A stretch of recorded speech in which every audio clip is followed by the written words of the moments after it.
Ang tinatanong ho nila agad ngayon, Sen, doon sa ating mga kabayan, yaman din lamang kayo na po ang nasa chairman ng Senate Blue Ribbon Committee.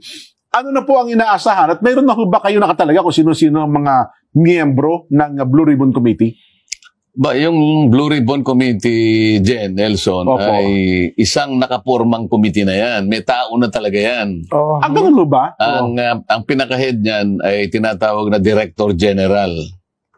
Oho. Kapatid ni Congressman Miro Kimbo. Palagay ko kuya niya yun. Oho. Naka-wheelchair yun, pero very competent, ha?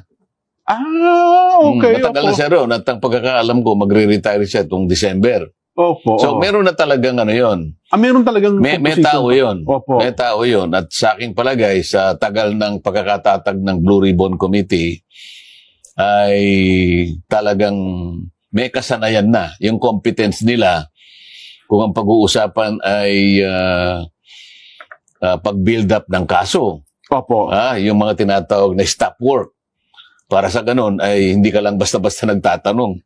Pag nagtanong ka, may basihan yan. Hindi yung kung ano-ano lang tinatanong. Parang kung sino-sino lang ng mga yung mga, anong tawag din sa mga nasa television na ang tanging gawain lang ay magtatanong ng wala naman direksyon ng mga tanong, di ba? Oho. Doon hindi.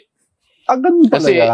ang Blue Ribbon, makikita mo, kinakailangan ma-establish mo yan. Tatlong bagay. May tinatawag na malfeasance, misfeasance, and nonfeasance. Yung tatlo na yon. Opo. Kinakailangan, bago ka mag-imbestiga, ma-establish mo na alin man sa tatlong ito ay nandun. Opo. Either malfeasance, misfeasance, nonfeasance. Ibig sabihin, puro katiwalian yan eh. Na nagaganap o naganap sa maraming ahensya ng ating pamahalaan. Oho. Kaya importanteng komite. At yan lamang ang isang komite na nakita ko sa Senado na meron siyang sariling logo. At saka sariling rules ata yan, Sen, ano? Hindi, lahat naman ng komite may kanya-kanyang rules. Pero ito may sariling logo na siya.